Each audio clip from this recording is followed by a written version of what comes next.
Okay, good evening, everyone. A very warm welcome to another ABC session. Rather, not just to discuss a book, but to reflect on something deeply personal, our own inner journeys. The book we are exploring today, The Mountain is You, by Brianna Weiss, invites us to look inward and confront the very barriers that stand between us and the life we aspire to live. Mountains have been a very powerful metaphor, symbol of challenge, transformation, and growth. In this book, The Mountain is You. The mountain is not an external, it is our own fears, insecurities, past experiences, and pattern of self sabotage gradually build this mountain within us. The core message is both simple and profound. The obstacle is not out there, it is within. So is the solution.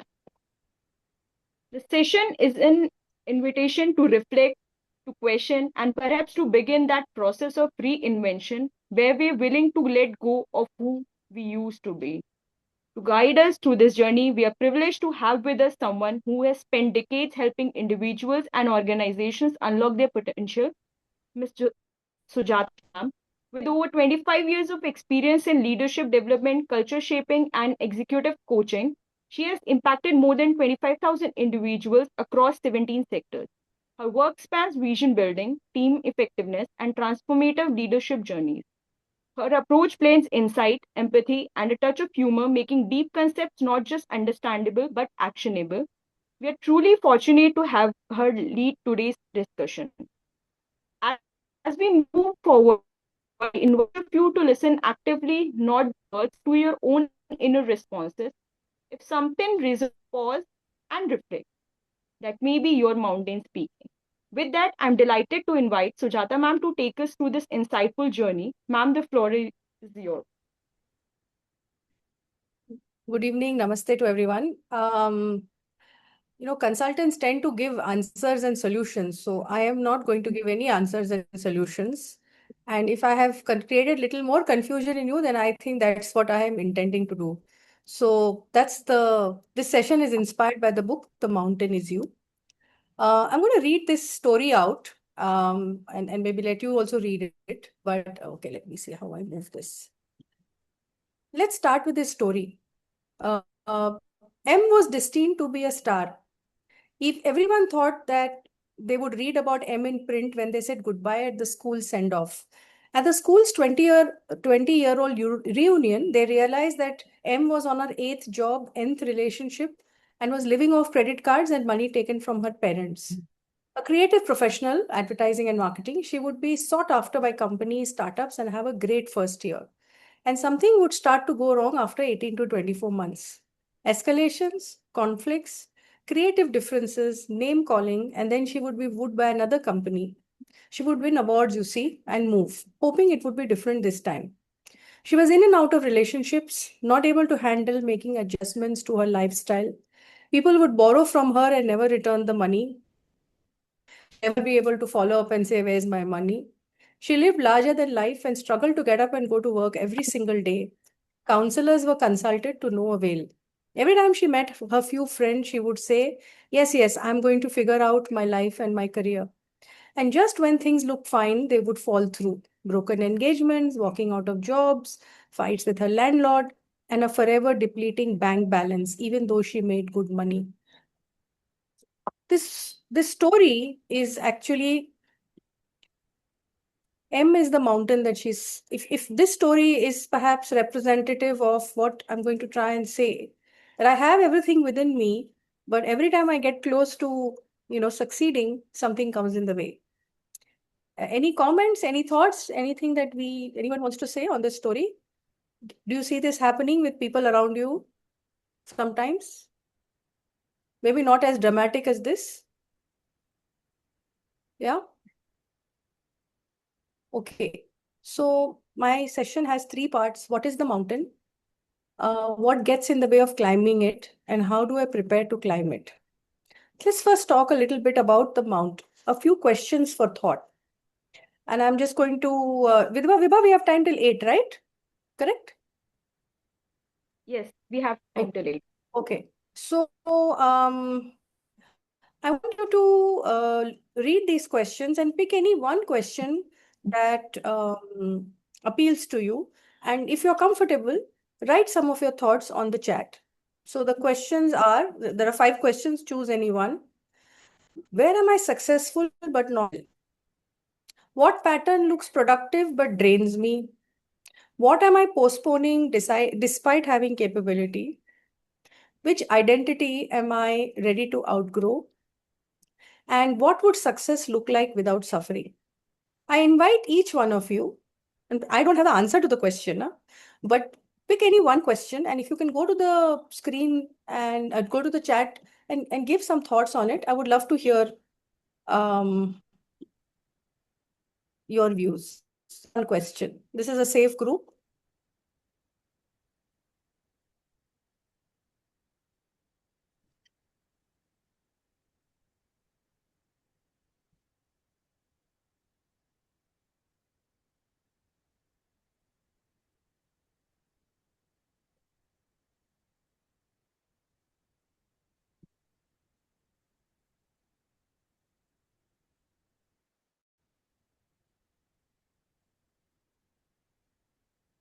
That's Biba. You're Mashal today, Biba? Yes. Okay. No, no, I am Vishwanath? Yeah, I'm Mashaal. writing. Acha, you are.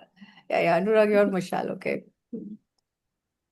But you do have all the answers. We all call you when we need answers. That's the problem. Okay. Anyone else? Are you writing? People typing.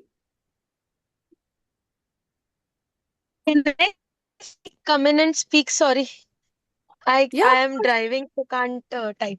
Yes, yes. Yes, Bhakti. Yeah. So I'll take the last question. I mean, what would success look like without suffering? So success would be very bland because suffering without suffering. Because I'll just give one small example. When you're copying in an exam and you get you copy an answer and you get really good marks, maybe you get a distinction, and still you're not so happy about it. But when you've worked through it and it's your own hard work which has reflected in the marks, it makes you really happy. So it would be very bland if there was no suffering and there would be no sense of achievement. Very Over. nice. So pain is inherent, is what you're saying. Okay. Anyone else? Vibha, have you written? Yes, yes, We Okay. I've have written. one I've answer I'll written. from continue. Divya. I don't know if you can read, ma'am. I can read. To that knowledge, do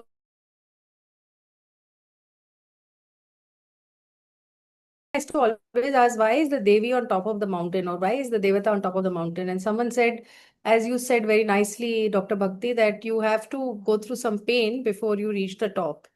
And only if you have resolve, you will go. Many people go halfway and they come back. So most journeys are about climbing mountains. And interestingly, how does a mountain arise? So if you look at geologically, what Brianna Bess says is that when two sections of the ground are forced against one another, a mountain is formed. So if you look at the mountain within us, there are some coexisting and conflicting needs. And that's how the mountain forms within us.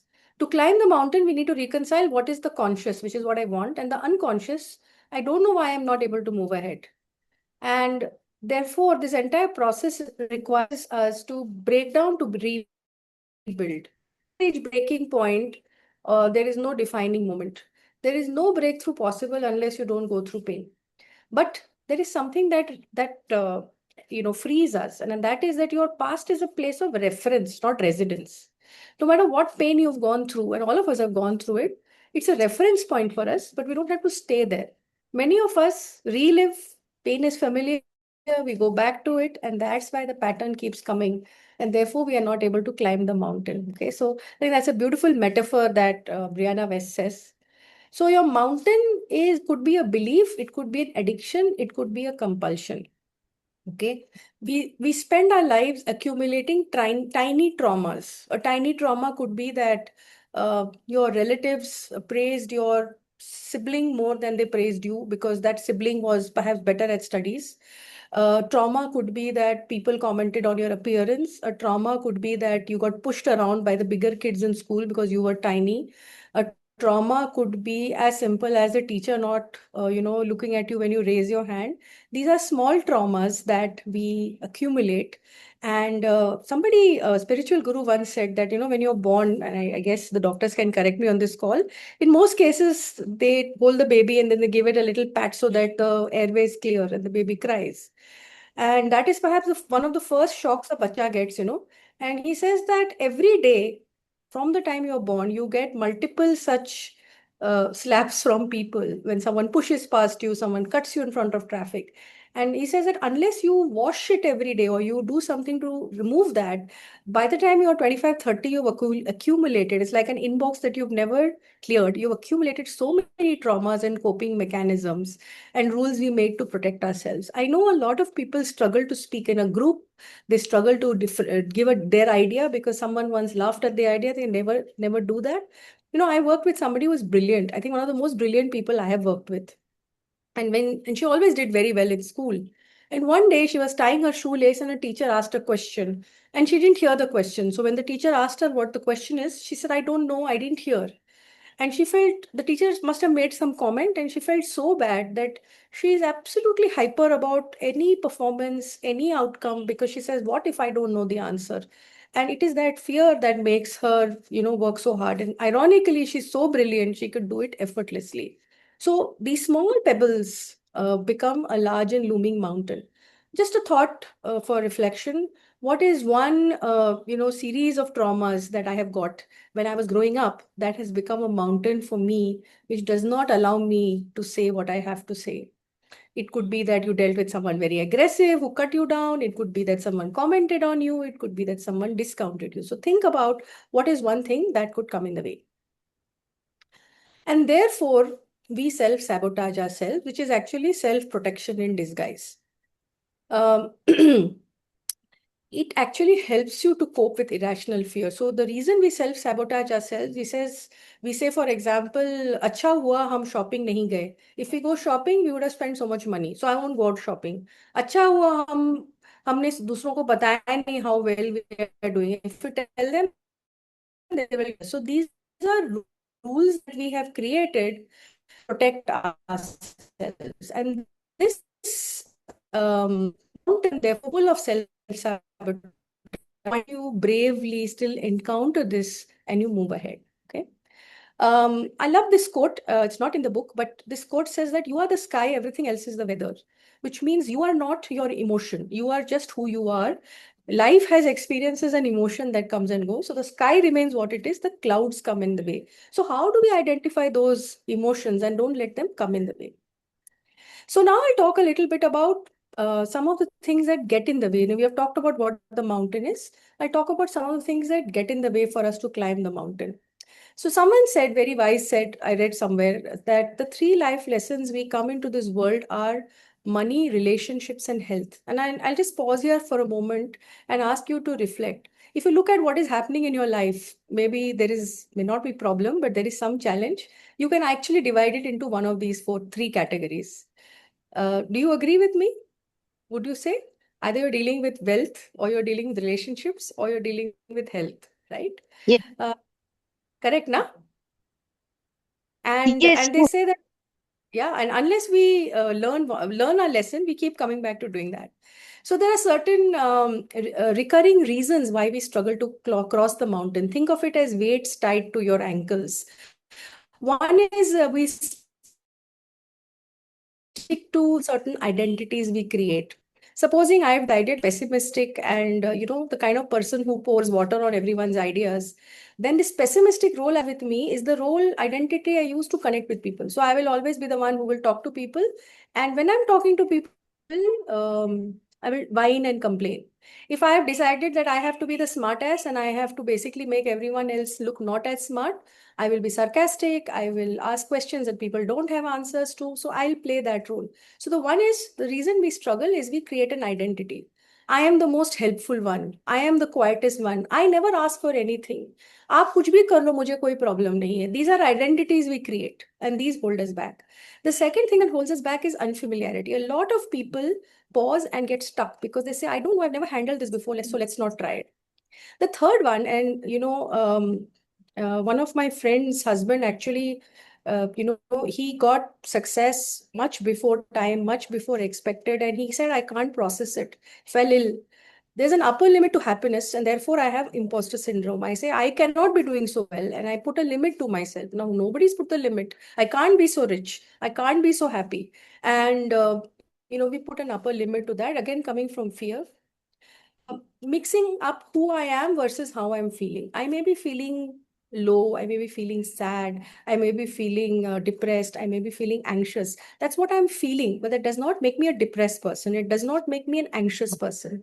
And the other point that is immunity to change, which is that my resolve to change is subverted by the fears that come in the way. So these are some of the things that come in the way for all of us to be able to cross the mountain and solve the problems of money, relationship, and health. I'm sure at least one of them we all can identify with. At least all, am I right? Yeah? Okay. So here, let's talk a little bit. This group is full of high achievers, surgeons, doctors, healthcare providers. I think except 2, 3 of us, everybody else is from the medical field. Let's talk about the high performer paradox, which is we are afraid of winning due to our hidden fears. Now, so some of the paradoxes that are there is that if I'm too successful, I will be less liked. Or I need belonging, fear, isolation, or outshining others, so I avoid stepping up to my potential. There are, I can tell you, even in this group, so many people who can do far more, but we are afraid of success. If I avoid falling in love, I will be less vulnerable. I need love. I fear abandon, so I avoid commitment. So actually, I fear the thing that I actually want the most. If I play small, I will avoid scrutiny. Why open my mouth and let people laugh at my ideas? Let me be quiet. I need growth. I fear failure, so I tend to overwork and downplay. Do you see these patterns happening in your juniors? So the same traits that create success can also create suffering. So what you want is love, what you want is success, what you want is to be big. But because you are afraid, your need, your fear comes together, and therefore it comes in the way. And I'll talk a little bit more about the high performer paradox. So you see perfectionism. If I can't do it excellently, I will delay it. Either I'll do it perfectly or I'll never do it. Or hyper responsibility, which many of us have, taking care of everyone except oneself. Identity prison. I am the dependable one. I think little while ago, I think Anurag, you said, people come to me for the answers, so I must know all the answers. Emotional numbing. So I try to be so busy all the time that I avoid dealing with what I'm going through. And success guilt. These patterns look fairly positive and they look productive on the outside, but they are very costly on the inside. Do you agree with me? Okay, I can't see anyone, so I'm assuming I'll just go on. So, what do people do to cope with some of these barriers? So we tend to have what is called an upper limit to how much good it can tolerate, which I talked about earlier. Second, we show resistance. Now, resistance to new things is actually not a bad thing because resistance actually protects you from like when you're climbing a mountain, you might slow down near the border because others might fall down. And resistance actually slows you down, so you become more familiar with change. So we show resistance, but if you have prolonged resistance, you won't move. Third, we do is we uproot. And this is how we look at media also. Don't like this channel, change it. Don't like this, change that. A lot of people uproot, social circles, they uproot jobs, they keep moving from one place to another because I don't want to deal with uncomfortable things. We obsess over perfectionism and we tend to use emotions as weapon. So judging others, fear of failure, downplaying, overt business, spending time with the wrong people, valuing doubt more than one's potential. So the mind creates so many webs that it actually comes in the way of moving ahead. Now, emotions can be pretty revealing. I won't read out what's on this slide, but emotions can be pretty revealing if we reflect on them. I've put together some emotions and what they actually mean. Would anybody like to comment on any of these things? Emotions are not problems to fix. They are signals to understand how we are feeling. Just as fever is a symptom that you have an infection, emotions are telling you that something I'm experiencing. Would anybody like to pick up any one emotion that I have shared here and comment on it?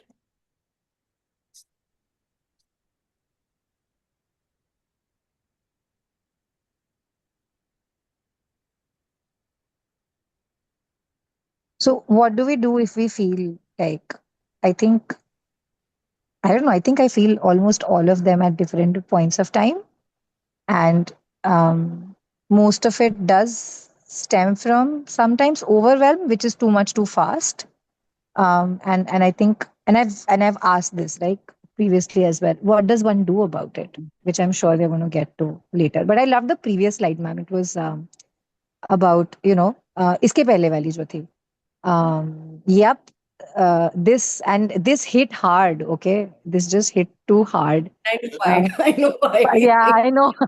Which is, I think, yeah, it just, yeah, and I think that's why I was here today. So yeah, thank you for this. This slide was, What yeah. does the Bible do when you understand your emotion a little better? What do you do with it now that you know that emotions are signals? What does one do to answer Hitakshi's question? I won't ask Anurag because he's decided he's not going to have all the answers today. Vivek, sir, what do we do? I don't know what is to be done, but I can only share what I do. Yes, sir. What do you Yeah. do? So, whenever there is a very happy or very disturbing event, I ask myself, what is it that I am feeling? Can I give a name to it? Okay. And I keep thinking about it, and finally I catch some name to it. And then the next question is, why am I feeling whatever I am feeling? And that helps you take a more dispassionate and rational view of whatever has happened. For example, okay, uh, I made a mess of my presentation to, let's say, board of directors, and I am feeling very bad. So why am I feeling very bad? Okay, so I am feeling very bad that I have lost opportunity to make a good impression. Why am I feeling very bad?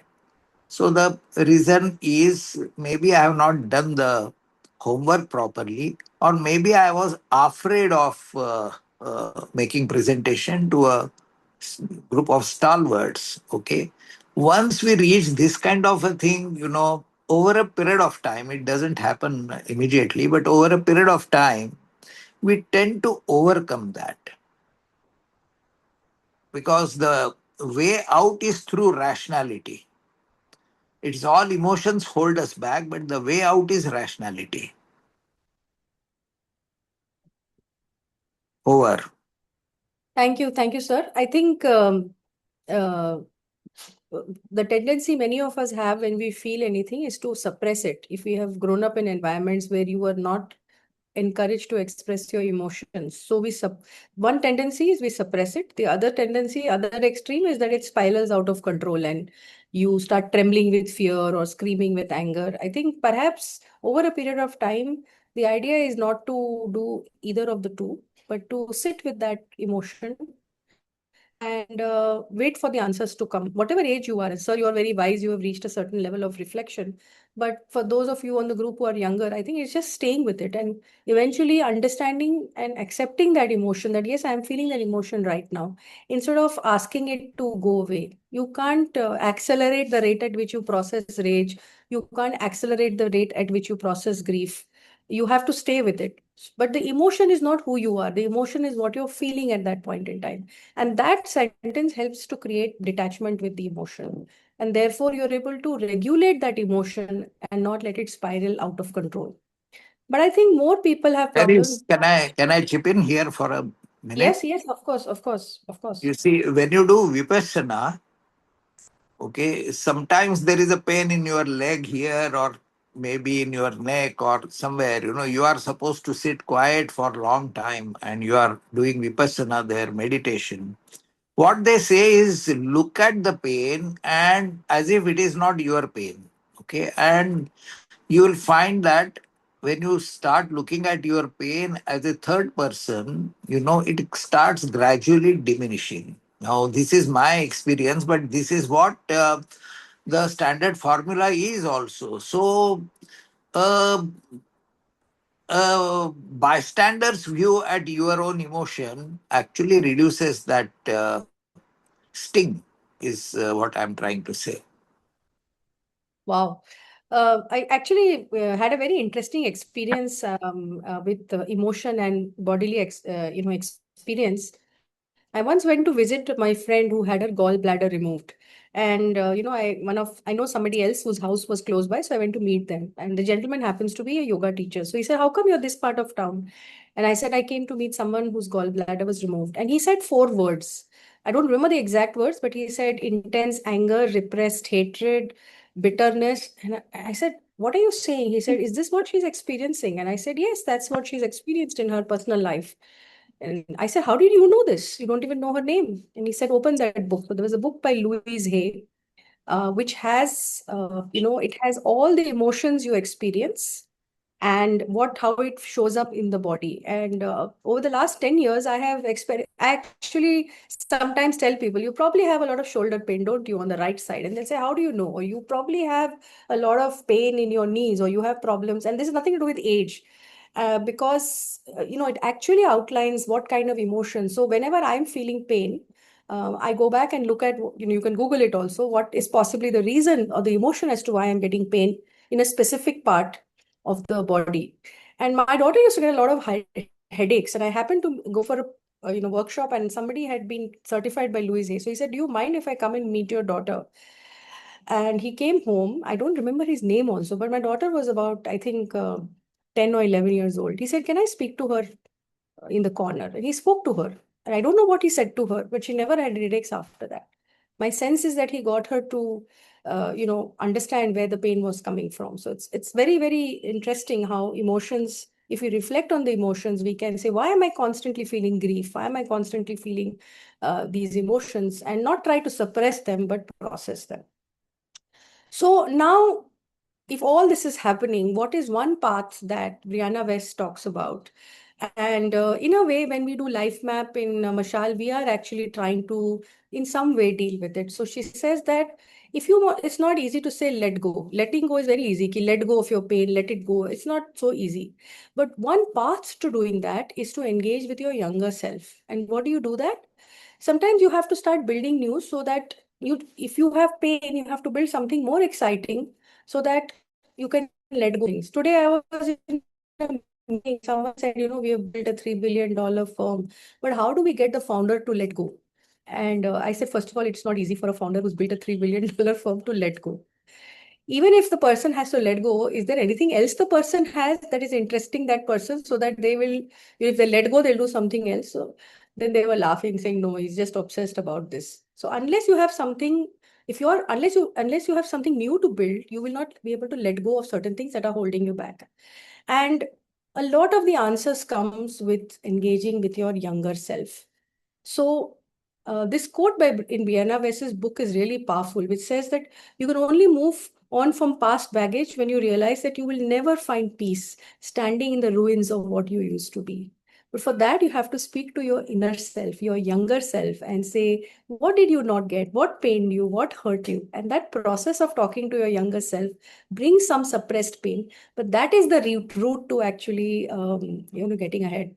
So a lot of people help you visualize future self, visualize Vibha, that you have reached, where you want to be and you have a great life. And how is that future self, right? Because everybody tells us to do that.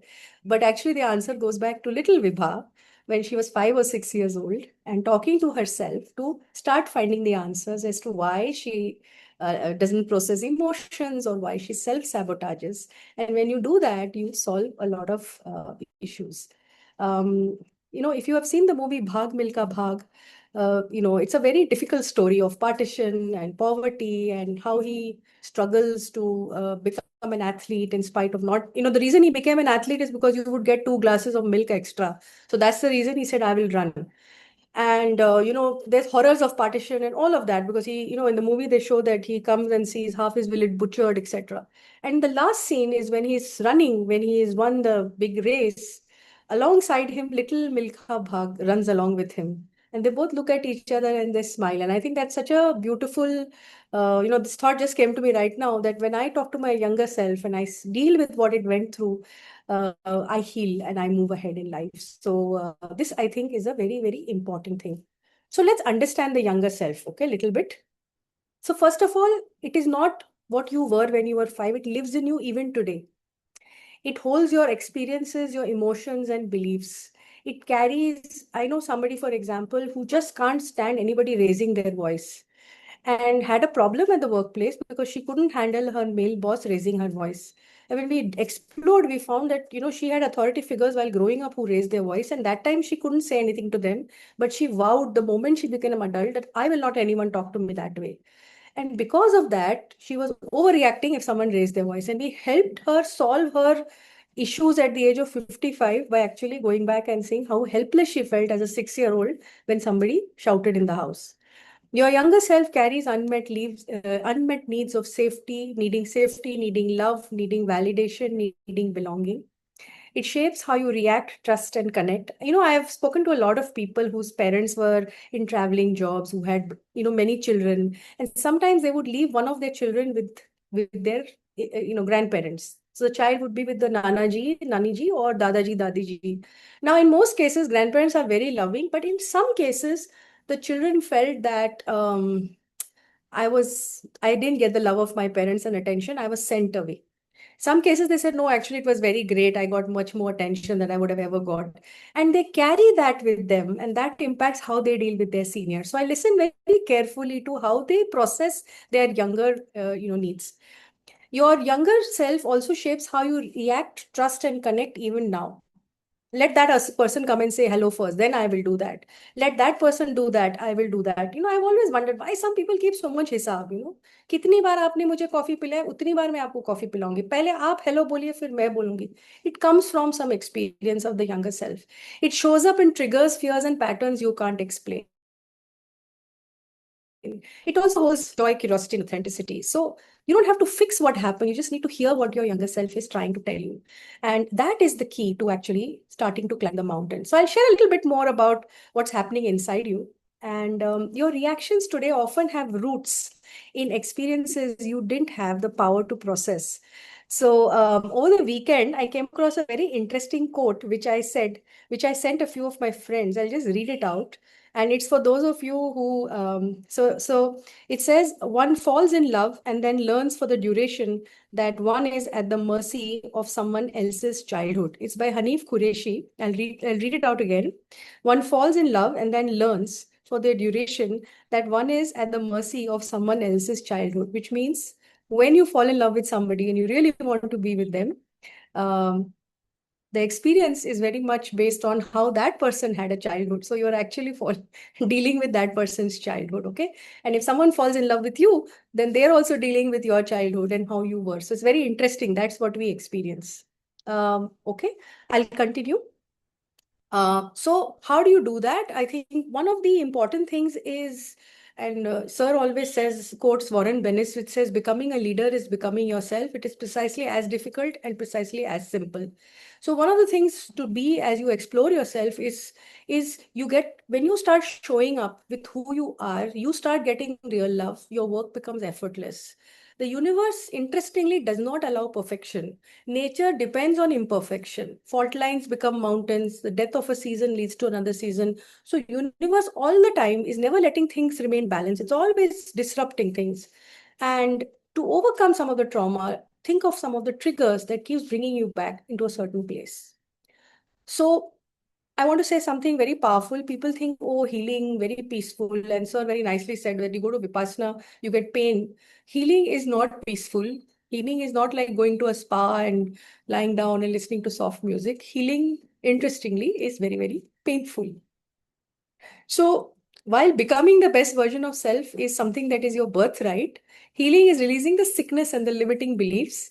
And it requires you to sweat and move and cry. I remember I was listening to Indra Nui, who used to be the CEO of Pepsi world over. She was a brilliant lady from India who went to US and became CEO of Pepsi. She was CFO and then became CEO. And she says, there are so many times in a meeting that I have, I've had a bad day. I'm having a difficult time. I'm the CEO globally. I cry, I wipe my tears, I comb my hair, I go back into the meeting. So, tears are part of it. And healing is uncomfortable, disruptive, and important. So, if you're going through uncomfortable, disruptive, you are actually healing. But unfortunately, it is not as peaceful as you thought it would be. Now, this is something I put because Hitakshi was also talking about this. So, how do you also deal with life when you're trying to heal? I think there are three P's here. One is powerful. Now, I was reading a lot. Nowadays, you read a lot about billionaires and trillionaires because US is obsessed with billionaires and how they live and how they biohack themselves. But one interesting thing I've been reading about, which pops into my feed on X, is that billionaires will never fuss about small things. If the coffee that was served to them is cold or if something goes wrong, they never fuss about it. They actually take it in their stride because they have bigger things to focus on. Versus the people who make a scene about everything, the Naraz Fufa ji in the weddings who says, अरे खाना ठंडा है, हम गाड़ी अच्छा नहीं था, हमको यहाँ बैठा दिया, रूम ठीक नहीं है. It's actually low power. So power is not being delusional about being perfect, but it's about saying, and I'm good at this, but I'm not good at that. They are not faced by disturbances and they allow for emotional validation. Now, how much of emotional validation to do for yourself and others? And what do I mean by that? If somebody is ranting, talking about their emotions, you may also feel about your emotions. Emotional validation is being there in that moment and listening to them. Person is feeling very angry about something. You don't understand why the person is feeling angry, but you are accepting that maybe this is something that makes Vibha angry, or maybe you are feeling certain anger and rage, and you say maybe this is something that. So powerful comes in about not being perfect, but about accepting and knowing where to focus. The second thing that helps you is being purposeful. So, and I think the most important line in this is to saying no to what is not important. There are so many things that are important, but there are certain things you say no to, and that is what you commit to in every day. And the third one is principled. All of us need to have certain principles that you live by, and I'm sure all of you have them. The principle could be that I will say no when I mean it. The principle could be that if I'm afraid, it's a good thing. I'm trying something new. The principle could be that failure is good. It shows that I tried. So fear doesn't protect you. Action protects you. Worrying is not going to protect you. Preparation is. So Kobe Bryant says that when I go into the basketball field, and he's one of the greatest basketballers, he said, if I'm worried, it means I'm not prepared. But if I'm prepared, I will not be worried. So before I do a workshop, I check, am I worried? Am I feeling anxious? That means I'm not prepared. Little bit of anxiety is okay, but if you're like really worried, then you're not prepared. Overthinking doesn't protect you, but understanding is. So the principles of being powerful, and this is a very different definition of power. It is saying that it is accepting things. It is saying focus on what's important. It is saying it's okay if you're feeling bad about it. It doesn't make me less powerful if I weep a little bit. Being purposeful and being principled are three ways in which we can start climbing the mountain. I'm coming towards the end of this. I hope I'm not going beyond time. So, when you look at the mind, there is a difference between controlling the mind and suppressing certain things. So suppressing is unconscious and control is conscious. And controlling the mind is surrendering the mind with sakshi bhav. So emotions are temporary, but behavior is more long lasting. So you have to be responsible. And inner peace comes only when you look at the inner child or the younger child. And mastery is realizing that you have all the equipment you need to climb the mountain. You're destined to climb the mountain. So get out of your way. So the inner child, the story that we tell ourselves, the fact that we control our mind instead of suppressing our thoughts and we hold our thoughts, emotions to ourselves is the starting point. Camus said, Albert Camus said, in the midst of winter, I found there was within me an invincible summer. Jitna bhi bahar things are not going well, there is always a part of you which is calm and peaceful. And if you can just access it, it will help you as you're going through all the chaos. The interesting thing is that happily ever after is only seen in fairy tales. We have what is called an anti-fragile mind. If a mind that does not face challenge, it gets destroyed. An anti-fragile mind is the principle that the more adversity you have, the better it is. And if you don't face challenge, your brain creates artificial issues to work through. Therefore, the story of making the naughty child a monitor so that the child is able to express his or her mischief. So creative tension is important so that you don't remain in the passenger seat of your life. Um, so what are the rocks on the road to watch out as you're climbing the mountain? You have figured out that the mountain is me. You've figured out that I have self-sabotage. You've figured out that I am a high performer, therefore I do all those things. You've figured out that I need to talk to my inner self. But what are some of the falling rocks you will find? See, change of anything is difficult and stressful because it is unfamiliar. So what are some of the changes or shocks you will experience as you go? One is there will be irritable and anxiety as you are changing things. That's called adjustment shock. Secondly, sometimes there'll be irrational resistance about doing things. People ad jayenge, they will get stuck in their way, say, I will not move. Aisa hi hoga. And that creates so much of a problem. We have a chief minister who has lost the elections, but who has gone and said, I will not resign because I don't agree with the results. Now, that seems to be an irrational resistance. Confirmation bias, I feel that this is only the right thing to be, therefore, filters take us to the wrong place. The next one is getting fixated on extrapolating. I am stuck. Instead of saying, no, I'm saying this is the only thing that's going to happen. My life is only, bad. This is how Kangana Ranaut in the movie Queen says, meri zindagi kharab hai. Versus saying this is a moment when things are bad. And I find this very interesting because yesterday also my flight was late. When flights are late, people scream, shout, do so much drama. And I wonder why. It's just one flight, it's late. There's nothing that person can do. It's out of your control. But people, say this is the end of it and this is bad. And it just spirals out. The other interesting thing, and this is something that we experience when we are younger, as we get older, we say, haan, theek hai, is this concept of spotlighting. You feel you're in the spotlight and everyone's constantly judging you. The reality is that nobody has time to look at you. They're all trying to manage their own. And that's something that you learn as you get older. Of course, then anxiety leads to judgment lapses, insufficient critical thinking, and leaping to conclusions. Sometimes I have dilemmas at work. Sometimes I have dilemmas about what to do with people. And I know that I am feeling very strongly about it. And then I would speak to someone like Vivek sir and say, do you think I'm overreacting? And he'll say, yeah, I think you're overreacting. Or, whatever it is he has to say, which gives me an alternate point of view. Then I go back and think about it. And I say, okay, maybe I was overreacting. So if you can't think critically when you're upset, find someone to do that. And the interesting part is that worry is actually associated with safety. When you worry, it's a defense mechanism. We imagine the worst, and then we feel relief when things are okay. Probably that's the reason some of you watch horror movies. I don't, but you feel so relieved that the monster ate that person and not me. And that relief makes you feel good. So we connect worry as a way of achieving safety and in the process drain ourselves. So these are some of the rocks in the road. And as you move towards getting the life you want, differentiate between wanting and having it. Most of us want something, and when we get that thing, they never say what happens after happily married. After you get what you want, what do you do? So, how do you have something and be content with it instead of constantly seeking it? Disconnecting action from feeling. I don't feel like working out, but I still work out. How do you process emotions intelligently, and how do you start small? There is no such thing as Big Bang. Big Bang Theory was a nice series, which is how the world got made. But any change is never a big bang. It's a small breakthroughs that you do and small micro shifts that allow you to climb the mountain.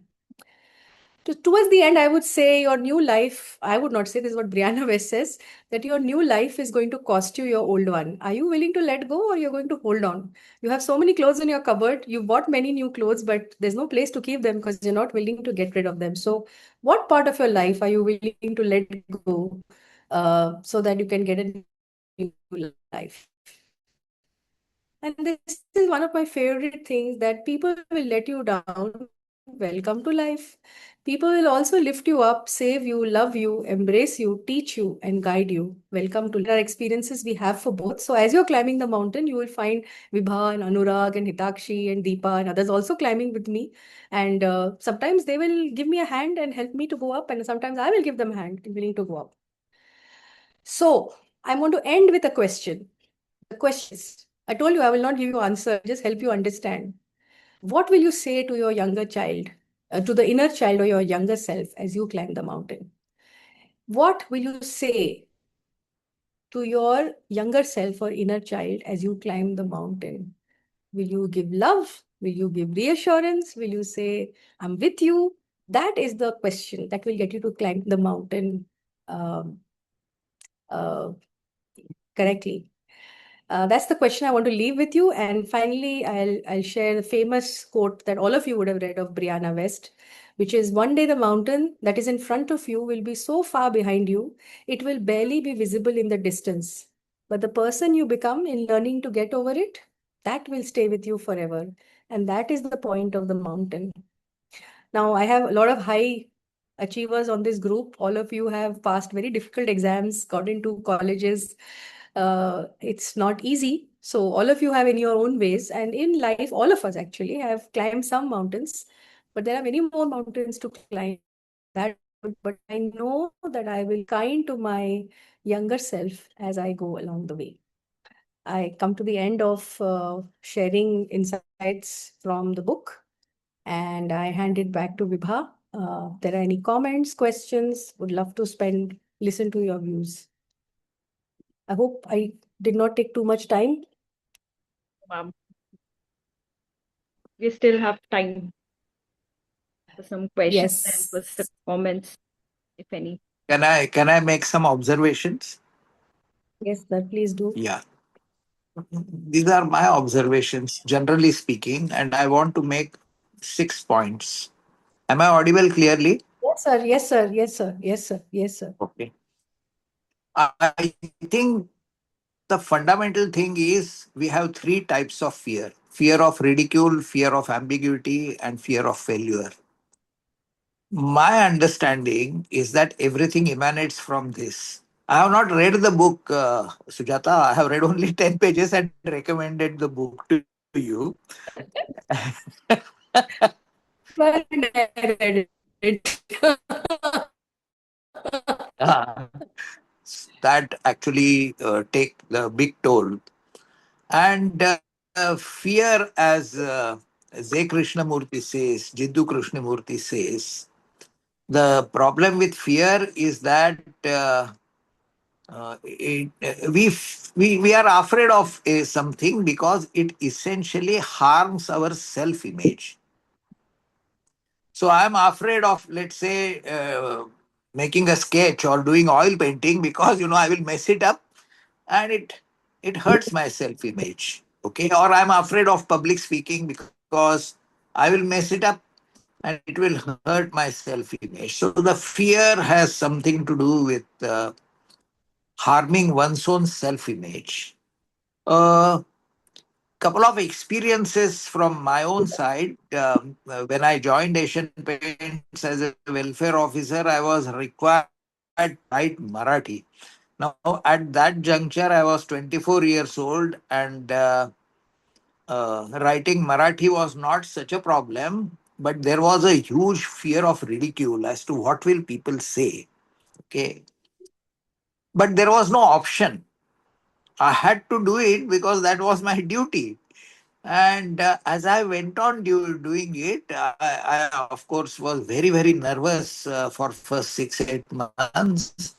But I realized that people were not ridiculing. In fact, some people occasionally went away as I kept on writing and as I kept on making some progress. Similarly, I was afraid of public speaking, and I started speaking at seminars and conferences only after my retirement, as you know, Sujata. But as you all know, I write down every word what I am going to speak. My all speeches are written. I'm not a natural speaker like Sujata. So that realization is there that if I have to be a successful speaker, this is my way out. And we have to find our way out in that. So we have to understand what will help us overtake that feeling. Third part is based on this writing and speaking examples, the change is very gradual and incremental. The fear doesn't go away quickly, it gradually goes away. Okay, so that is the fifth point. And sixth point is that you have to make a fundamental decision about yourself. And that decision is to be authentic. So, I was in a board meeting in Asian Paints, and uh, our director was listening to some presentation by the finance guys. And he said, I have not really understood your arguments well because I am not a finance guy, but I have understood that you are making such and such recommendations. Now, it takes courage for a man to say that, I'm not good at certain things. Okay. When you say that openly, people come and help you. So the point is that it is important to be authentic. If you are authentic, whole lot of things start falling in place, and you are also getting understood much better by the people. These are the 6 points I thought I would add. Thank you very much for a Thank patient you, sir. hearing. I think if I may just comment, if you have a shirt that is muddy, sometimes you have to wash it many times before the mud goes. So आप धुलते रहते हैं, आप घसते रहते हैं, आप घसते रहते हैं. And I think that my fear, my self-sabotage, the negative talk, I have to be acting me as much. But that dhulai has to happen every day. That is, I think, the practice that we need to do. Any other comments? And I thank everyone for joining, and may you keep climbing.